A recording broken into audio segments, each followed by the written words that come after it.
ত্রিপুরা থেকে আসামে কাঠ পাচারের ছক ভেস্তে দিল পুলিশ।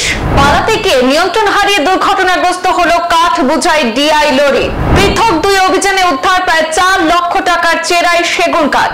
বন সম্পদ রক্ষায় সক্রিয় ভূমিকায় প্রশাসন, তদন্তে নেমেছে সংশ্লিষ্ট দপ্তর।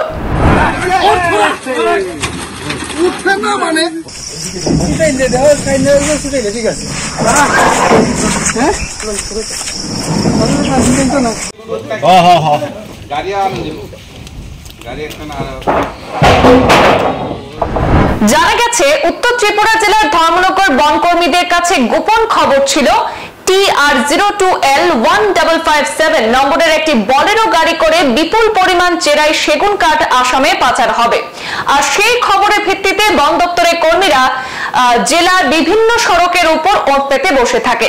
পরে গাড়িটি কামেশ্বর থেকে কালাছড়া হয়ে আসাম যাওয়ার পথে বনকর্মীরা গাড়িটিকে সিগন্যাল দিলে তখন গাড়ির চালক গতি বাড়িয়ে দিলে উত্তর হরুয়া এলাকায় গিয়ে গাড়িটি নিয়ন্ত্রণ হারিয়ে দুর্ঘটনাগ্রস্ত হয়। পরে চালক পালিয়ে গেলেও 70 ফুট চেরাই কাঠ সমেত গাড়িটি হেফাজতে নিয়েছে বনকর্মীরা।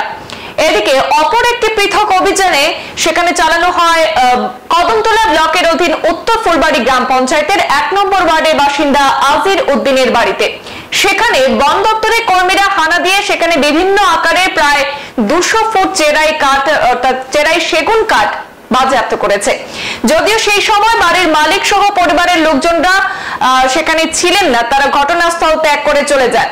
ধর্মনগর রেঞ্জের রেঞ্জার সুপ্রিয় দেবনাথ জানিয়েছেন, গোপন খবরের ভিত্তিতে এই পৃথক দুটি স্থানে অভিযান চালিয়ে প্রায় 4 লক্ষ টাকার চেরাই সেগুন কাঠ উদ্ধার করা হয়েছে। সাথে বন আইনে একটি মামলা রুজু করে তদন্ত শুরু হয়েছে। এদিনে পৃথক দুটি অভিযানে উপস্থিত ছিলেন ধর্মনগর মহকুমা বন আধিকারিক অশোক কুমার, ধর্মনগর রেঞ্জের রেঞ্জার সুপ্রিয় দেবনাথ, চুরাইবাড়ি ফরেস্ট বিটের ইনচার্জ আশুতোষ মালাকার, কদমতলা ফরেস্ট বিটের ইনচার্জ অভিজিৎ দাস সহ স্থানীয় থানার পুলিশ এবং বন দপ্তরের অন্যান্য কর্মীরা। সকালে আমরা কিছু ইনফরমেশন আসলে আমাদের কাছে, তো আমাদের একটু সময় মিলে আমরা ক্লিন করতেছিলাম। তো এইরকম সময় উত্তর হুড়ুয়া এলাকা থেকে আমরা ভোগের গাড়ি সিজ করছি এবং যেটাতে কাটা ছিল প্রায় আনুমানিক 2 কিউবিক মিটার আসলো। আর এখন আমরা আছি উত্তর ফুলবাড়িতে, যেখানে আমরা একটা অপারেশন করতেছি। তো এখানে মোটামুটি আনুমানিক 5 কিউবিক মিটারের মতো টিম্বার আছে। এটা আজির উদ্দিনের বাড়ি, উত্তর ফুলবাড়ি গ্রাম পঞ্চায়েত নম্বর 1-এ। তো আমরা এখনও অভিযান চালাইতেছি, তো নিয়ে যাবো কাঠগুলি।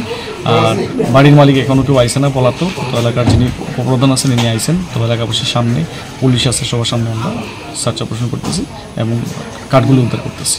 কাঠগুলি অ্যাকচুয়ালি সেগুন আছে এখানে, তারপর কুমা আছে, চামল, আর কিছু স্পিসিস আছে। তো এইগুলি আনুমানিক 5 কিউবিক মিটারের দাম 2 লক্ষ টাকার কাছাকাছি। সংবাদ এই পর্যন্তই, ফিরছি পরবর্তী অন্যান্য আপডেট নিয়ে। ধন্যবাদ।